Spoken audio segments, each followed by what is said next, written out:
Welcome to our channel. இன்றைக்கி நம்ம வீடியோவில் நம்ம பிரியாணிக்கு டஃப் கொடுக்குற அளவுக்கு பட்டாணி சாதம் எப்படி பண்ணுறது தான் பார்க்க போகிறோம்.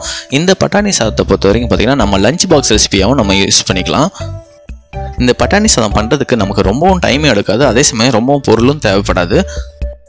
இந்த சாதத்துக்கு சைட் டிஷ்ஷாக வந்து உருளைக்கிழங்கு இந்த மாதிரி நீங்கள் பண்ணி சாப்பிட்டிங்கன்னா ரொம்பவே டேஸ்ட்டாக இருக்கும். அதையும் நம்ம இந்த வீடியோவில் பார்க்கலாம்.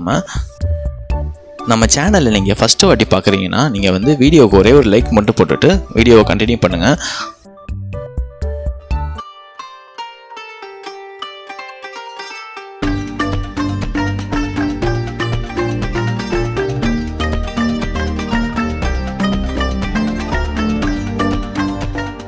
ஃபஸ்ட்டு வந்து பச்சை மிளகா வந்து ஒரு 5 பச்சை மிளகா வந்து ஆட் பண்ணிக்கோங்க. உங்களுக்கு காரம் வந்து கம்மியாக வேணும்னா ஒரு 3 கூட ஆட் பண்ணிக்கோங்க. நெக்ஸ்ட்டு வந்து ஒரு 5 துண்டு இஞ்சி வந்து இந்த மாதிரி நல்லா நட்டுக்கிட்டு ஆட் பண்ணிக்கோங்க. இது கூடவே வந்து பார்த்திங்கன்னா பூண்டு வந்து ஒரு பூண்டு நல்லா தோல்லாம் சீவிட்டு அதை வந்து ஆட் பண்ணிக்கோங்க. நெக்ஸ்ட்டு வந்து புதினா வந்து பார்த்திங்கன்னா ஒரு கைப்பிடி அளவு ஆட் பண்ணிக்கோங்க. நல்லா ஃப்ரெஷ்ஷான புதினாவை ஆட் பண்ணிக்கோங்க. இது கூடவே வந்து பார்த்திங்கன்னா கொத்தமல்லி வந்து ஒரு கைப்பிடி அளவு ஆட் பண்ணிக்கோங்க. இதில் வந்து தண்ணி விடக்கூடாது நம்ம. நெக்ஸ்ட்டு வந்து வெங்காயம் வந்து பார்த்திங்கன்னா ஒரு பெரிய சைஸ் வெங்காயம் வந்து இந்த மாதிரி நறுக்கிட்டு ஆட் பண்ணிக்கோங்க. ஆட் பண்ணிட்டு அரைக்கிறது பார்த்திங்கன்னா தண்ணி விடாமல் நல்லா அரைச்சிக்கோங்க. இது அரைக்கிற பக்குவம் பார்த்திங்கன்னா நல்லா வந்து நரன்னு இருக்கணும். அந்த கொத்தமல்லி புதினாலேயே நமக்கு தண்ணி இருக்கும், அதனால் தண்ணி ஆட் பண்ண வேணாம். நெக்ஸ்ட்டு வந்து நம்ம பிரியாணி அரிசி வந்து ரெடி பண்ணிக்கலாம். இந்த மாதிரி ஒரு கிளாஸ் பெரிய கிளாஸ் இருந்ததுன்னா இந்த ஒரு கிளாஸ் வந்து ஆட் பண்ணிக்கோங்க. ஒரு 3 பேர் சாப்பிட்ற மாதிரி இருக்கும். இந்த மாதிரி ஒரு கிளாஸ் ஆட் பண்ணிங்கன்னா உங்கள்கிட்ட பிரியாணி ரைஸ் இல்லைனா கூட நீங்கள் நார்மல் ரைஸ் கூட ஆட் பண்ணலாம். ரைஸ் ஆட் பண்ணிவிட்டு நீங்கள் நார்மலாக தண்ணி விட்டுட்டு நல்லா அலசிக்கோங்க. அலசிட்டு இதை வந்து இந்த தண்ணி எக்ஸ்ட்ரா தண்ணியெல்லாம் வந்து ரிமூவ் பண்ணிவிட்டு அதுக்கப்புறம் தண்ணி விட்டுட்டு கொஞ்சம் நேரம் நல்லா ஊற விட்டுருங்க. இது ஊற வைக்கிற டைம் பார்த்தீங்கன்னா ஒரு 15லேருந்து 20 நிமிஷம் நல்லா வந்து ஊற வச்சுருங்க. இது ஊறிக்கிட்டு இருக்க டைமில் பார்த்தீங்கன்னா நம்ம வந்து பட்டாணி எவ்வளோ எடுக்கணுன்றது சொல்லிடுறேன். இது வந்து பார்த்திங்கன்னா இது ஒரு கிளாஸ் நம்ம வந்து அரிசி எடுத்துருக்கோம், அதில் பாதி கப்பு வந்து பட்டாணி எடுத்துக்கோங்க. அப்போ தான் உங்களுக்கு வந்து அந்த பக்குவம் நல்லா வரும். நெக்ஸ்ட் வந்து குக்கரில் 2 ஸ்பூன் வந்து ஆயில் வந்து ஆட் பண்ணிக்கோங்க. இது கூடவே வந்து நெய் வந்து 1 ஸ்பூன் வந்து ஆட் பண்ணிக்கோங்க. நெக்ஸ்ட்டு வந்து நெய் நல்லா உருகினதுக்கப்புறம் பார்த்திங்கன்னா நம்ம பட்டை லவங்கம், அப்புறம் ஏலக்காய் ஒரு 3 பீஸு, அப்புறம் சீரகமும் சோம்பும் கலந்த மாதிரி எடுத்துக்கோங்க. கொஞ்சம் கொஞ்சமாக எடுத்துக்கோங்க. கூடவே கல்பாசியும் எடுத்துக்கோங்க. இது எல்லாத்தையும் ஆட் பண்ணிக்கோங்க. நம்ம பிரியாணிக்கு என்னென்ன ஆட் பண்ணமோ அதே மாதிரியா நீங்கள் ஆட் பண்ணிக்கலாம். பிரியாணி இலை மட்டும் ஆட் பண்ணணும் அவசியம் இல்லை இதில். நெக்ஸ்ட்டு வந்து வெங்காயம் வந்து இந்த மாதிரி நல்லா நறுக்கி ஆட் பண்ணிக்கோங்க. வெங்காயத்தை பொறுத்த வரைக்கும் அளவுனா ஒரு வெங்காயம்னா பெரிய வெங்காயம்னா ஒரு வெங்காயம் எடுத்துக்கோங்க. சின்ன வெங்காயமாக இருந்தால் 2 வெங்காயம் எடுத்துக்கோங்க. ஆட் பண்ணிவிட்டு இதை வந்து வறுத்துக்கோங்க. வறுக்கிற பக்குவம் பார்த்திங்கன்னா நம்ம பிரியாணிக்கு வறுப்போம் பார்த்திங்களா, அந்த மாதிரி வறுக்கணும்னு அவசியம் இல்லை. நல்லா ஒரு கண்ணாடி பதத்துக்கு வந்தாலே போதும். நமக்கு ரொம்ப கோல்டன் ப்ரௌன் வரணும்னு அவசியம் இல்லை. நார்மலாக இந்த மாதிரி நல்லா வறுத்துக்கோங்க. பிரியாணியை பொறுத்த வரைக்கும் நம்ம வந்து வெங்காயம் வறுக்கும்போது பார்த்திங்கன்னா ரொம்ப ப்ரௌனாக வர அளவுக்கு வறுப்போம். அந்த மாதிரி இல்லாமல் கொஞ்சம் கண்ணாடி பதத்துக்கு இந்த மாதிரி லெவலுக்கு வறுத்ததுக்கு அப்புறமேலே நம்ம அரைச்சி வச்சுருந்தோம் பார்த்திங்களா பேஸ்ட்டு, அதை வந்து ஆட் பண்ணிக்கோங்க.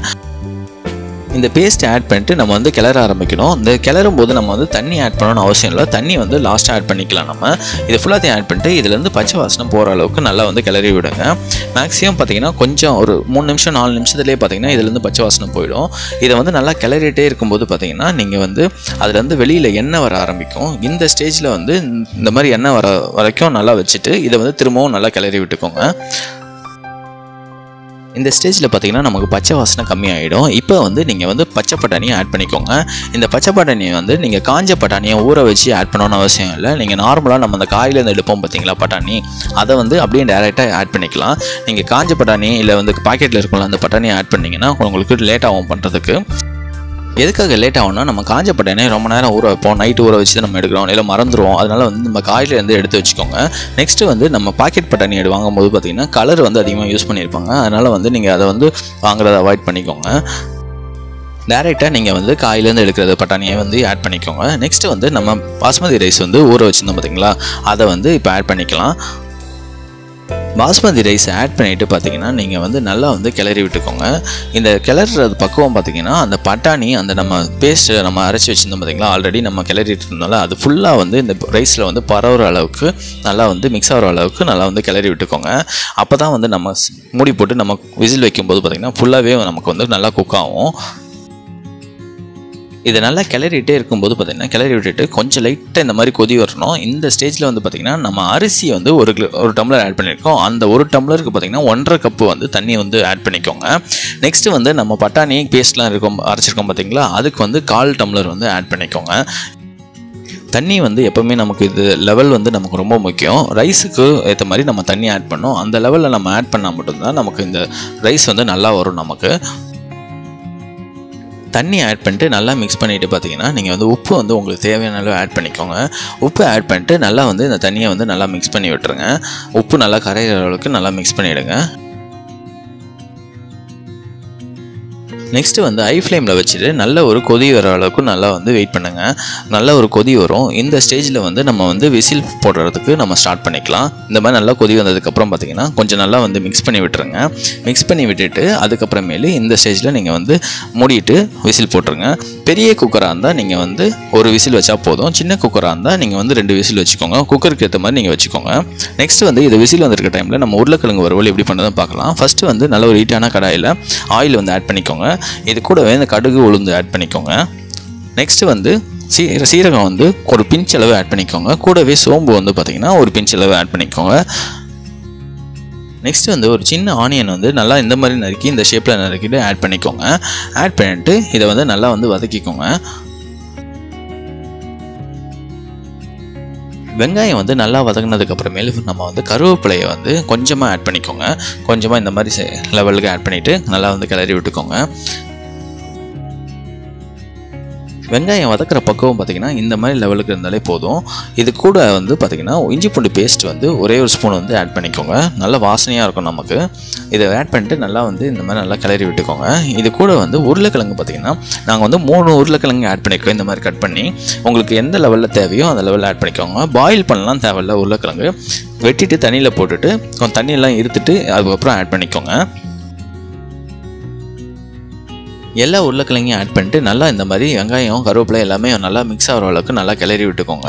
இந்த ஸ்டேஜில் ஃபுல்லாக கிளறினதுக்கு அப்புறமேலு நம்ம வந்து மசாலா ஆட் பண்ணிக்கலாம். ஃபஸ்ட்டு வந்து மஞ்சத்தூள் வந்து ஒரு பிஞ்ச் அளவு மஞ்சத்தூள் ஆட் பண்ணிக்கோங்க. இது கூடவே வந்து chilli powder, red chilli powder பார்த்திங்கன்னா ஒரு ஸ்பூன் வந்து ஆட் பண்ணிக்கோங்க.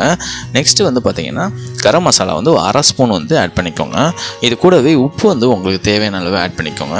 எல்லாத்தையும் ஆட் பண்ணிட்டு நல்லா வந்து கிளறி விட்டுக்கோங்க. காரம் வந்து உங்களுக்கு இந்த ஸ்டேஜில் அதிகமாக வேணும்னா நீங்கள் பெப்பர் பவுடர் கூட யூஸ் பண்ணிக்கலாம். அப்படி இல்லைன்னா நீங்கள் வந்து ரெட் சில்லி பவுடர் இன்னொரு 1/2 ஸ்பூன் கூட நீங்கள் யூஸ் பண்ணிக்கலாம். இந்த மசாலாலாம் ஃபுல்லாக உருளைக்கிழங்குல பரவுற அளவுக்கு நல்லா வந்து கிளறி விட்டுக்கோங்க. நெக்ஸ்ட்டு வந்து உருளைக்கிழங்கு வந்து நமக்கு பச்சையாக நம்ம ஆட் பண்ணியிருக்கிறதுனால பார்த்திங்கன்னா நமக்கு வேகணும். அதனால் கொஞ்சமாக ஒரு 1/4 டம்ளர் வந்து இந்த மாதிரி தண்ணி விட்டுக்கோங்க. தண்ணி விட்டுட்டு நல்லா வந்து கிளறி விட்டுக்கோங்க. கிளறி விட்டுட்டு இதை வந்து மூடி போட்டு வைக்கணும். மூடி போட்டுட்டு ஒரு 3 வாட்டி மூடி போட்டு திறந்து நீங்கள் கிளறி விட்டுக்கணும். இது மாதிரி 3 வாட்டி நீங்கள் செய்யுங்க. அப்போ தான் உருளைக்கிழங்கு நல்லா வேகும் நமக்கு. இது வந்து சிம்பிளாக பண்ணுறதுக்காக நம்ம சொல்லியிருக்கோம். நீங்கள் பாயில் பண்ணியும் பண்ணலாம். ஆனால் வந்து ரொம்ப கொஞ்சம் டைம் எடுக்கும். அதனால் வந்து இந்த மாதிரி சிம்பிளாக பண்ணிக்கோங்க. காலைல லஞ்ச் பாக்ஸில் அந்த மாதிரி செய்யும்போது பார்த்திங்கன்னா பாயில் பண்ணிகிட்டு இருக்க டைம் இருக்காது உங்களுக்கு உருளைக்கிழங்கு. இந்த மாதிரி வேகிறத பார்த்திங்கன்னா கொஞ்சம் இந்த மாதிரி மூடி போட்டு ஒரு 3 வாட்டி பண்ணிங்கன்னா நல்லா வெந்துடும் உருளைக்கிழங்கு. இது மேலே வந்து கொத்தமல்லி தழை கொஞ்சமாக தூவிட்டு இதை வந்து நல்லா மிக்ஸ் பண்ணி வச்சுக்கோங்க. உருளைக்கிழங்கு நமக்கு ரெடி ஆகிடுச்சு. நெக்ஸ்ட் வந்து நம்ம விசில் வச்சுருந்தோம் பார்த்திங்களா, ஒரு விசில் தான் வச்சோம் பெரிய குக்கர்னால. இதில் வந்து பார்த்திங்கன்னா நமக்கு ரைஸ் வந்து ரெடி ஆகிடுச்சு. இதை வந்து நீங்கள் அப்படியே எடுத்து சாப்பிடாம ஒரு ஸ்பூன் வந்து இந்த மாதிரி நெய் வந்து ஆட் பண்ணிக்கோங்க.